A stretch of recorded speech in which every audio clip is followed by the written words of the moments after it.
नमस्कार, traders diary में आपका स्वागत है। इस कारोबारी हफ्ते का ये आखिरी दिन होने वाला है, पर यहाँ पर लॉन्ग वीकेंड के पहले जो संकेत बन रहे हैं उस पर विस्तार से चर्चा कर लेते हैं, क्योंकि वॉलेटाइल सेशंस तो हम देख ही रहे हैं, पर हमारे बाजारों में जिस तरह की तेजी का मूड माहौल पहले से बना हुआ है, अब देखना होगा कि आज ये जारी रहता है या नहीं, क्योंकि टीसीएस के पोस्ट मार्केट नंबर्स भी आए हैं, उसका रिएक्शन भी हमें देखने को मिलेगा। एंड फेड के मिनट्स, कितने सारे डेटा पॉइंट्स है वरुण, विस्तार से समझाएं। डेफिनेटली, तो डेटा पॉइंट्स काफ़ी ज़्यादा है, लेकिन सबसे बड़ा डेटा पॉइंट जो आज का है, कुशल ने शुरुआत में ही कहा हफ्ते का आखिरी ट्रेडिंग सेशन है, तो कुशल छुट्टी के मूड में ऑलरेडी जा चुके हैं।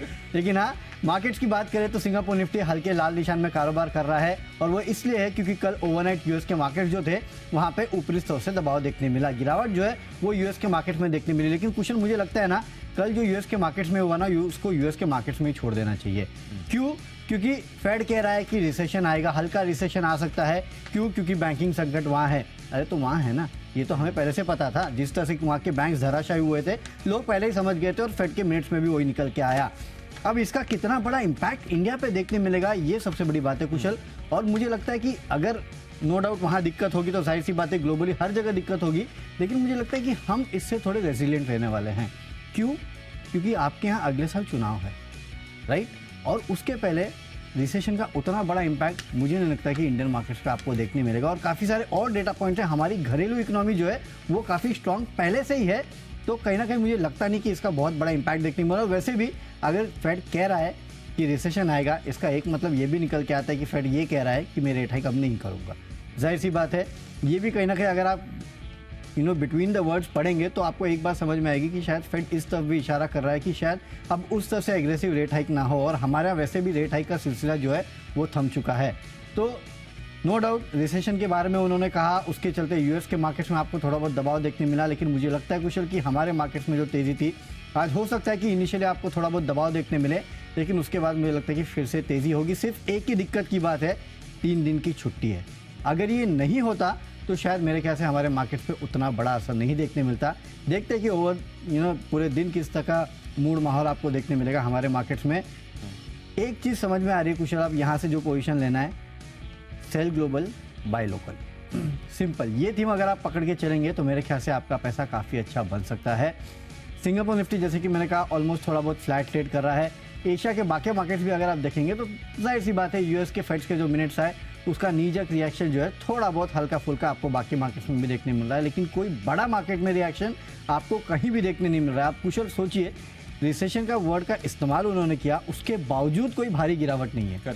ये एक अच्छा संकेत ही मैं मानूंगा, इसको कोई ज्यादा बड़ा बुरा संकेत नहीं बता रहे हैं ना वरुण की कहीं ना कहीं ये फैक्टर्ड इन ही है। बहुत ज्यादा स्टेटमेंट्स में अगर हम ना भी पढ़े और उसका जो इम्प्लीकेशन है या जो इम्पैक्ट है वो आपको बहुत ज्यादा एक्चुअली अमेरिकन मार्केट में उतना नहीं रिएक्शन आता हुआ नजर आया।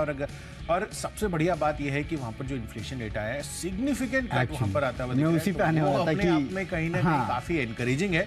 और रेट हाइक होगा या नहीं ये भी देखना काफी, अभी भी 25 बेसिस पॉइंट 70% मान के चल रही है अभी। But again you never know, जैसे आरबीआई ने सरप्राइज दिया, हो सकता है कि फेड भी सरप्राइज दे दे। तो चलिए इसी के साथ पारी की शुरुआत कर लेते हैं। किस तरह से हमने टीम बनाई है वो तो हम विस्तार से चर्चा करेंगे ही, पर साथ ही जो पहला स्टॉक है हमारा कैश सेगमेंट का, वो पहले चर्चा कर लेते हैं। नतीजे आने शुरू हो चुके हैं, तो नतीजों के बेसिस पे स्टॉक चुने हैं, और सेल में भी उसी की बेसिस पे चुना है स्टॉक। लेकिन चलिए पहले कैश में जो खरीदा है ना वो मैं बता देता हूँ। आनंद राठी, यहाँ पे मैं खरीदारी की सलाह दे रहा हूँ।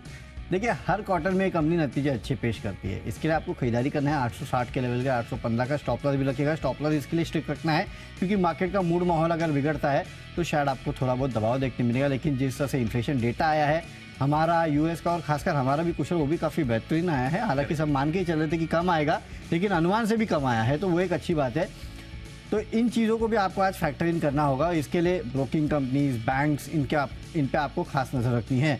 हालांकि जो नतीजे आए हैं उसमें देखिए रेवेन्यूज 28% बढ़े हैं, मुनाफा 23% बढ़ के निकल के आया है, और साथ ही साथ इन्होंने जो गाइडेंस दिया FY24 का, रेवेन्यूज में 19% की ग्रोथ और मुनाफे में 21% के आसपास की ग्रोथ का यहाँ पे गाइडेंस दिया गया है। तो जाहिर सी बात है, हर पैमाने पे अगर आप देखेंगे तो कंपनी के नतीजे अच्छे हैं, गाइडेंस अच्छा है, उसके चलते आज आनंद राठी में तेजी हो सकती है। 860 के लेवल का खरीदारी करना है, 815 का स्टॉप लॉस रखिएगा, और बाकी ब्रोकिंग कंपनीज जो है उन पे भी आप नजर रखिएगा, क्योंकि नतीजों का असर जो है वहाँ पे आपको साफ देखने मिल सकता है। तो आनंद राठी कुशल मेरे तरफ से पहला स्टॉक है। आपका पहला स्टॉक कौन सा है? बिल्कुल अपना पहला स्टॉक बताऊं इसके पहले, मतलब मैं तो सरप्राइज हो गया वरुण, आप गाइडेंस की बात कर रहे हैं, एक वेल्थ मैनेजमेंट कंपनी गाइडेंस दे रही है। वही मैं सोच रहा हूँ कि वेल्थ मैनेजमेंट कंपनी अगर गाइडेंस दे रही है तो ये अपने आप में काफी शानदार है कि कॉन्फिडेंस ये दर्शाता है, क्योंकि जिस लाइन ऑफ बिजनेस में है उसमें अगर इस तरह की गाइडेंस निकल कर आती है और ओवरऑल अगर आप देखें तो बाजार ऑलरेडी काफी ज्यादा वॉलेटाइल रहता है और इस स्पेस में गाइडेंस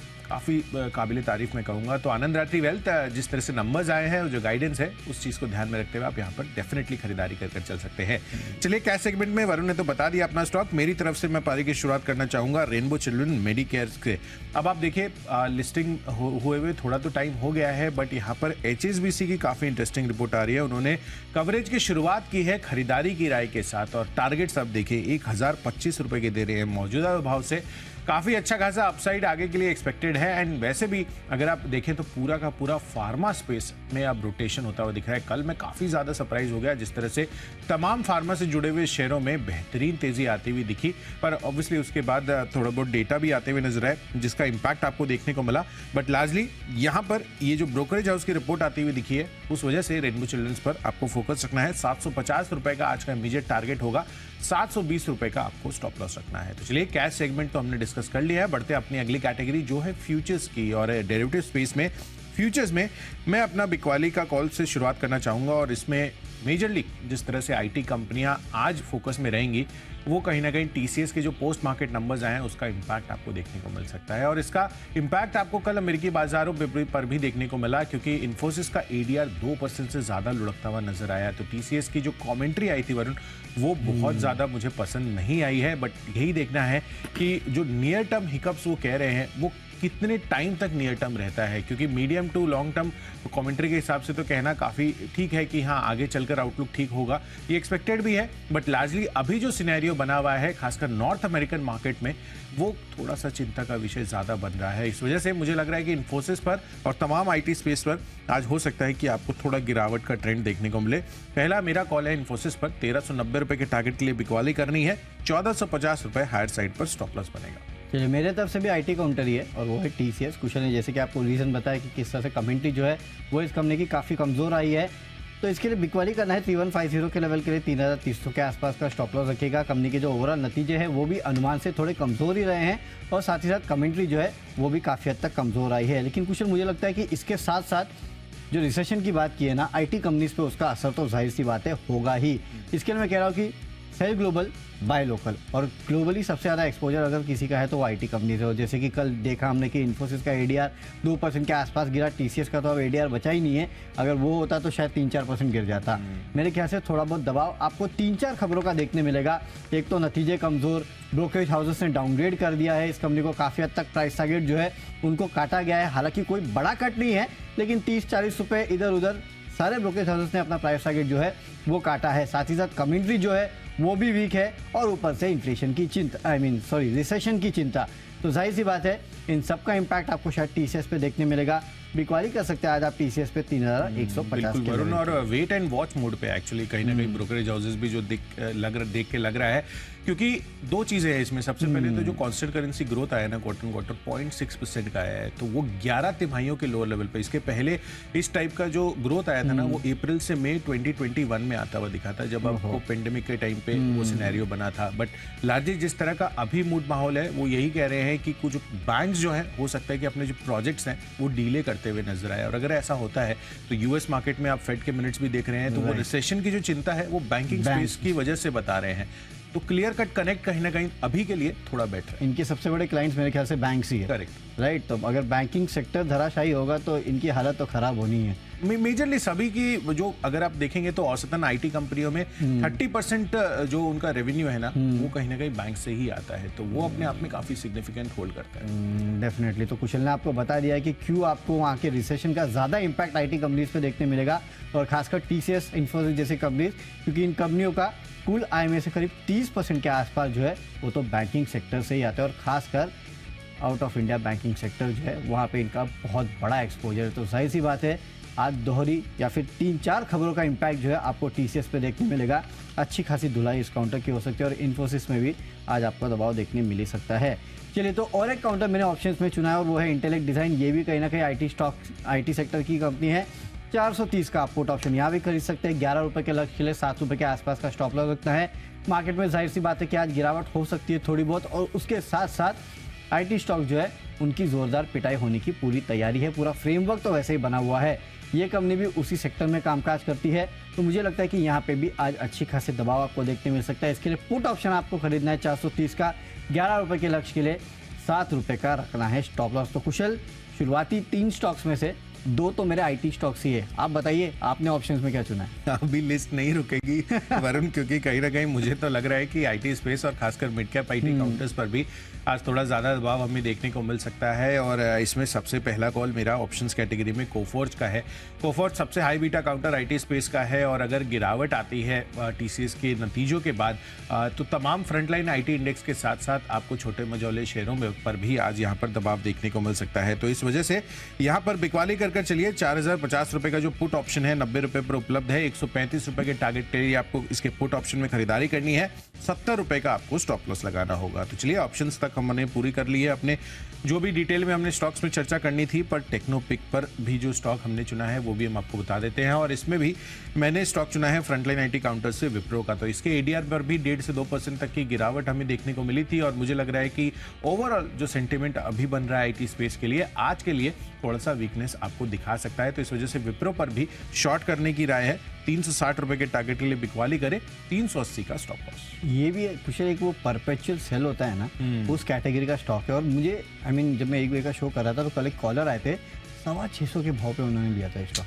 सोचिए, वहां से लगातार गिरते गिरते गिरते गिरते 360 370 के आसपास बड़ी वेल्थ इरोजन, डेफिनेटली काफी बड़ी वेल्थ इरोजन है। और बाकी आईटी काउंटर में जिस तरह का दबाव नहीं आया ना, उससे ज्यादा दबाव विप्रो में देखने मिला है। पता नहीं इसके फंडामेंटल्स इतने कितने खराब हो चुके हैं कि ये चलने का नाम ही नहीं लेता। मिड कैप आईटी काउंटर चल जाते हैं लेकिन ये नहीं चल पाता है, पता नहीं कुछ तो दिक्कत है। लेकिन हाँ, भारी भरकम वेल्थ इरोजन जो है वो यहाँ पे देखने मिले, और मुझे लगता है कि यहाँ पे अच्छा खासा दबाव जो है आपको आने वाले समय में भी देखने मिल सकता है। बिकवाली का कैंडिडेट तो ये बनता ही है। चलिए, मेरी तरफ से भी टेक्निकल एक कॉल है ना, वो सेल का ही कॉल है, और वो है HPCL में। पिछले कुछ दिनों से अगर आप देखेंगे तो ज़्यादा बेहतर मोमेंटम में ये स्टॉक वैसे भी नहीं था, और आज भी अगर आप देखेंगे तो एक डाउनग्रेड आया है। मॉर्गन स्टैनली की तरफ से डाउनग्रेड आया है। इक्वल वेट से अंडर वेट का कॉल दिया है।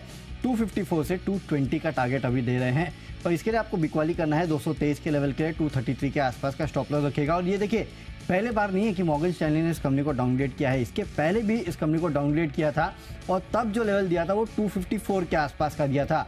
अगर आप देखेंगे तो IOC को अपग्रेड कर रहे हैं, 88 से टारगेट बढ़ा के 100 के आसपास का दे रहे हैं। बाकी ऑयल मार्केटिंग कंपनीज या फिर ऑयल एंड गैस क्षेत्र की कंपनियां जो है उनको वो अपग्रेड कर रहे हैं। केवल एक कंपनी है जो कि उनके लगातार रडार पे है, जहाँ पे वो लगातार बिकवाली की सलाह दे रहे हैं, और वो है HPCL। टारगेट्स लगातार काटे जा रहे हैं, स्टॉक वैसे भी काफ़ी डाउन ट्रेंड में है, और ऊपर से कच्चा तेल जो है वो भी बढ़ते जा रहा है। तो मल्टीपल काफ़ी सारे ट्रिगर्स है जिसके चलते आज HPCL भी दबाव में रह सकता है। टेक्निकली वैसे ही वीक था, बिकवाली करके आप चल सकते हैं।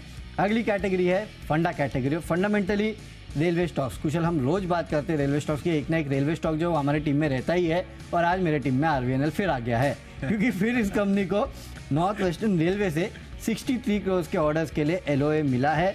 तो उसका इम्पैक्ट आज आपको फिर से RVNL में देखने मिल सकता है। यहाँ पे खरीदारी करके चलेगा 75 के लेवल के लिए। 71 के आसपास का आपको एक स्टॉप लॉस भी रखना है। तो फंडामेंटल पिक फिर से एक रेलवे काउंटर, और वो है RVNL।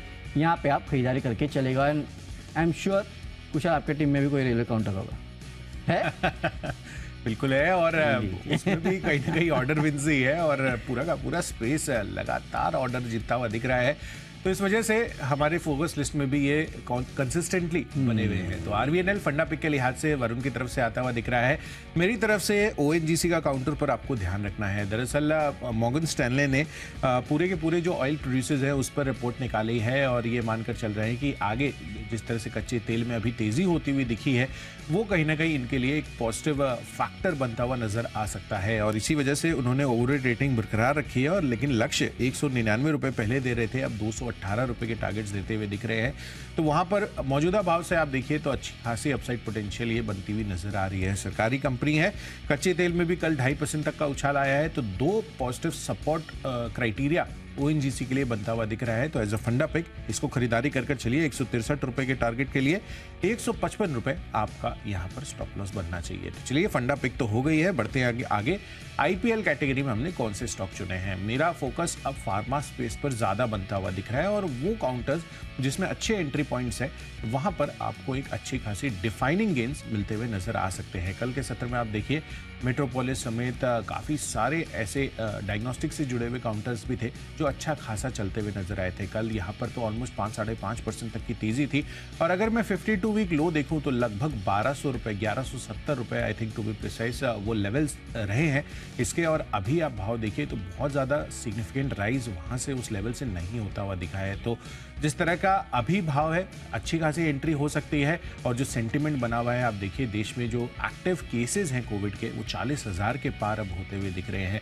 तो क्लियर कट इंडिकेशंस है आगे हो सकता है कि आपको डायग्नोस्टिक्स और हेल्थ केयर से जुड़े हुए तमाम स्टॉक्स अभी अपना एक थोड़ा सा फ्लेवर बनता हुआ नजर आ सकता है। तो मेट्रोपोलिस पर खरीदारी की राय है और अगले 3 से 4 महीनों में आपको 10 से 15% के गेन्स के लिए प्ले करना है तो इस काउंटर को आप चुन सकते हैं। तो क्राइसिस में कॉन्फिडेंस का काम करेगा ये स्टॉक, क्योंकि अगर कोविड के केसेस बढ़ते गए तो बहुत बड़ी दिक्कत हो सकती है फिर। करेक्ट। आई मीन लेकिन उस तरह का इम्पैक्ट शायद मेरे ख्याल से अब देखने नहीं मिलेगा। नो डाउट लोग टेस्टिंग कराने जाएंगे लेकिन शायद लॉकडाउन और उस तरह के हालात अब फिलहाल बनते हुए दिखाई नहीं उस तरह का सिनेरियो नहीं बनेगा वरुण। जिस दैट की कॉशियस स्टांस लेके हो सकता है कि लोग टेस्टिंग कराते हुए नजर आए। वैसे तो रैपिड जो टेस्टिंग किट होता है वो भी आ गया है बाजार में, पर अगर आप भाव के हिसाब से देखेंगे तो एक अच्छा एंट्री पॉइंट मुझे लग रहा है कि आज फार्मा स्पेस में बनता हुआ नजर आ सकता है और इसी वजह से मेट्रोपोलिस मुझे लग रहा है कि ये एक आईपीएल स्टॉक हो सकता है। चलिए तो आईपीएल स्टॉक मेट्रोपोलिस हो सकता है। आपको तर्क तो कुशल बता चुके हैं, अच्छा स्टॉक है, नजर रखिएगा इस काउंटर पे। मेरे तरफ से आईपीएल स्टॉक है नोसिल। देखिए मिड कैप स्टॉक है ये और हाल फिलहाल अगर आप देखेंगे तो ऑफ रडार हो चुका था। लगातार ऊपरी स्तर से थोड़ी बहुत गिरावट इस काउंटर में देखने मिली, अब 220 के आसपास आ चुका है। तो सबसे पहले तो जो लेवल्स है वो इस कंपनी के काफ़ी अच्छे हैं। कारोबार जो है वो काफ़ी अच्छा है, नो डाउट कारोबार में ग्रोथ जो है वो भी काफ़ी अच्छे तरह से हो रही है। तो लेवल्स काफ़ी अच्छे हैं और काफ़ी सारे फंडामेंटल रीजंस है जिसके वजह से आपको नोसिल में खरीदारी करके चलना है। नो डाउट एक साथ मत खरीदारी कीजिएगा, थोड़ा अभी खरीदना है, थोड़ा चलेगा उसके बाद खरीदेगा और अपने स्टॉप लॉस और टारगेट जो है उनको ट्रेल करते जाइएगा। थोड़ा लंबा समय देना होगा। हाँ, हो भी सकता है कि अगले 4 महीने में आपको टारगेट देखने मिले, क्योंकि वॉलेटाइल स्टॉक है, हाई बीटा स्टॉक है। अगर तेजी में आएगा तो एक तरफा तेजी भी जो है ये काउंटर आपको दिखा सकता है। 270 के लक्ष्य यानी कि यहाँ से करीब 50 रुपये के आसपास के अपसाइड के लिए आपको स्टॉक को प्ले करना है। 12 महीने का वक्त देंगे तो आपको वो लेवल देखने मिल सकते हैं। और कुशल अगर ऑटो सेक्टर चलेगा तो टायर चलेगा तो नोसिल पक्का चलेगा, ये आपको याद रखना है, क्योंकि रबर केमिकल जो है वो एक कंपनी बनाती है। तो इसको रडार पर रखेगा, तेजी हो सकती है इस काउंटर पे। अगली कैटेगरी खबरों के दम पे, और खबरों के दम पे जो स्टॉक मुझे पसंद है वो है बीएल कश्यप। यहाँ पे आप खरीदारी करके चलेगा 36.5 के लेवल के 34 का स्टॉप लॉस रखना है। दरअसल कंपनी को 141 करोड़ के नए ऑर्डर मिले हैं। National high speed rail corporation से ऑर्डर जो है वो इस कंपनी को मिला है। अक्सर आप देखते हैं कि ऐसे स्टॉक्स हमारे टीम में होते नहीं है, केवल क्योंकि खबर आई है इसके लिए मैंने स्टॉक को अपने टीम में शामिल किया है। जैसे ही आपका टारगेट आएगा आप निकल जाइएगा। और खासकर अगर आप देखेंगे तो बीएसई में इसमें इतने वॉल्यूम्स नहीं होते, एनएसई में नो डाउट वॉल्यूम्स होते हैं, लेकिन हाँ टारगेट स्टॉप लॉस काफ़ी स्ट्रिक्ट रखना है।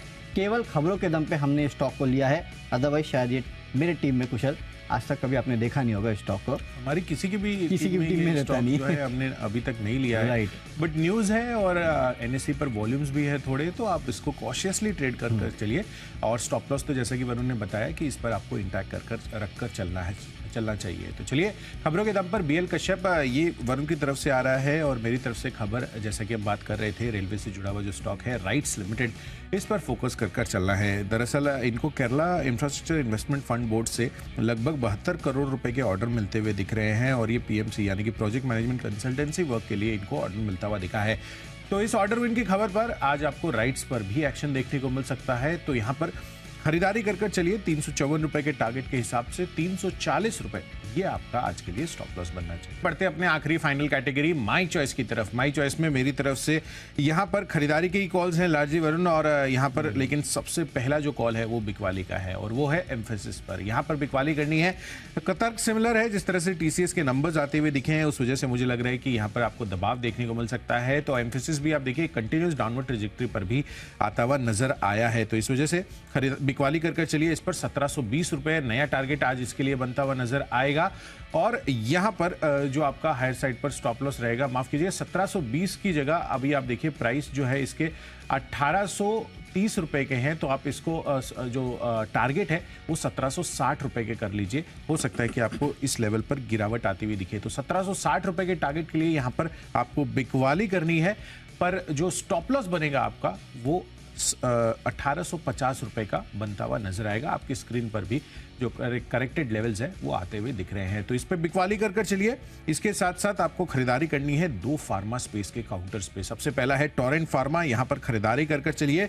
चार्ट स्ट्रक्चर पर मजबूती बनती हुई नजर आई है। कल के सत्र में तमाम फार्मा से जुड़े हुए जितने भी काउंटर्स हैं उनमें और कुछ ऐसे स्टॉक्स थे जहां पर काफी ज्यादा डाउनवर्ड ट्रेंड लगातार बने हुए थे, पर यहां पर फिर से खरीदारी लौटती हुई दिखी। अब कितनी टिकेगी कितनी नहीं ये तो कहना मुश्किल है, पर मोमेंटम जो कल आया है हो सकता है कि आज यहां पर कंटिन्यू करता हुआ दिखे। तो यहां पर टोरेंट फार्मा पर खरीदारी करिए 1630 रुपए के टारगेट के लिए, 1570 रुपए आपका स्टॉप लॉस बनेगा। और आखिरी कॉल है लॉरस लैब्स पर, यहां पर एक अच्छा खासा शॉर्ट कवरिंग कैंडिडेट बन सकता है ये, और कंटिन्यूस डाउनवर्ड ट्रैजेक्टरी में रहा है, पर कल के सत्र में जो 7-8% तक की दमदार तेजी इस काउंटर ने दिखाई है, हो सकता है कि यहां पर और फर्दर तेजी आज बनती हुई नजर आए। तो 337 रुपए के टारगेट के लिए यहां पर खरीदारी करनी है, 315 का स्टॉप लॉस। चलिए, मेरे तरफ से माई चॉइस में दो खरीदारी और एक बिकवाली का कॉल है। सबसे पहले खरीदारी का कॉल है ऑयल इंडिया पे खरीदारी करके चलेगा 270 के लेवल के लिए 257 का आपको स्टॉप लॉस रखना है। मॉर्गन स्टैनली की रिपोर्ट आई है, लक्ष्य बढ़ाया है 323 से बढ़ा के 339 का किया, और साथ ही साथ कच्चे तेल में जो बढ़त आई है उसका इंपैक्ट आपको देखने मिलेगा। इसके लिए ऑयल इंडिया में तेजी करेगा। अगला है BHEL, कल भी स्टॉक दिया था, आज फिर से खरीदारी की सलाह दे रहा हूँ 74.5 के लेवल के 70.5 का आपको स्टॉप लॉस रखना है। NPCIL के साथ MOU किया है, इन्होंने कहीं ना कहीं न्यूक्लियर पावर प्लांट बिजनेस के लिए करार जो है वो कर लिया है, तो उसका असर आपको देखने मिलेगा, इसके लिए खरीदारी करके चलेगा। और आखिरी में Info Edge, no doubt IT related ही काउंटर है, पूरे तरह से IT नहीं है लेकिन इसको रिलेटेड काउंटर है, यहाँ पे भी आप बिकवाली करके चल सकते हैं। 3750 का लेवल के लिए 3900 का स्टॉप लॉस रखना है। मार्केट में गिरावट आई है तो यहाँ पे भी आप गिरावट कर मंदी की पोजीशन जो है वो बना सकते हैं। इनफैक्ट ट्विटर पे मुझे किसी ने पूछा है कि अगर IT यहाँ पे बैंकिंग इंडस्ट्री जो है US की, वहाँ पे गिरावट होती है या फिर वहाँ दबाव आता है तो इंडियन IT कंपनीज को किस तरह से इम्पैक्ट होता है, क्योंकि वहाँ पे लंबे कॉन्ट्रैक्ट्स रहते हैं। देखिए सर, कॉन्ट्रैक्ट्स लंबे रहते हैं, लॉन्ग टर्म ही रहते हैं कॉन्ट्रैक्ट्स, लेकिन जो नए कॉन्ट्रैक्ट्स आते हैं उनके ऊपर जो ओवरऑल रेवेन्यू पोटेंशियल होता है वो कम हो जाता है, क्योंकि वहाँ पे कॉस्ट कटिंग शुरू हो जाती है। इसके लिए आने वाले कॉन्ट्रैक्ट जो है उनमें कहीं ना कहीं कमी आती है और इसके लिए IT काउंटर्स पे दबाव देखने मिलता है, ये मैं कहना चाहता था। बिल्कुल, तो क्लियर कट लॉजिक ये है कि इन्फो एज पर आज यहाँ पर आपको बिकवाली करनी है। तो चलिए, इसी के साथ हमने सभी स्टॉक्स और उनके लेवल जो है विस्तार से तो चर्चा कर ली है, पर एक क्विक रिकैप बनता है। इसमें सबसे पहला है रेनबो चिल्ड्रंस। जिस तरह से ब्रोकरेज हाउस की रिपोर्ट आती हुई दिख रही है वो एक इसके लिए पॉजिटिव इंडिकेटर हो सकता है, पर TCS के नंबर्स के बाद मुझे लग रहा है कि आज तमाम IT काउंटर्स पर थोड़ा दबाव आपको देखने को मिल सकता है। तो इन्फोसिस, साथ में कोफोर्ज और विप्रो पर आपको बिकवाली करने की राय है। ONGC की बात है तो कच्चे तेल में तो तेजी है ही, साथ ही मॉर्गन स्टैनले भी यहाँ पर बुलिश होते हुए दिख रहे हैं, तो यहाँ पर खरीदारी करिए।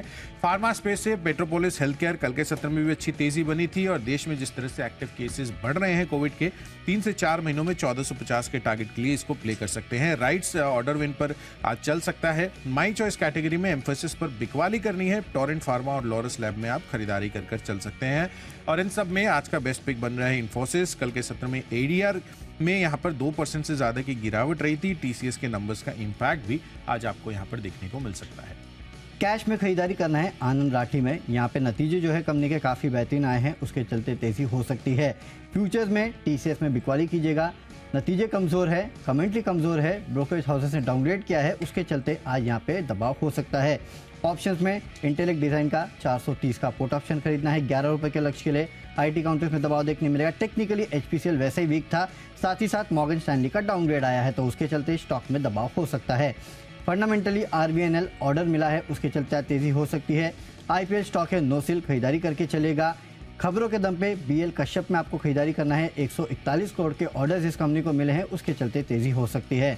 माई चॉइस में ऑयल इंडिया, मॉर्गन स्टैनली ने प्राइस टारगेट बढ़ाया है, उसके चलते खरीदारी कीजिएगा। BHEL ने एक MOU किया है, उसके चलते खरीदारी करना है, और इन्फो एज में बिकवाली करना है।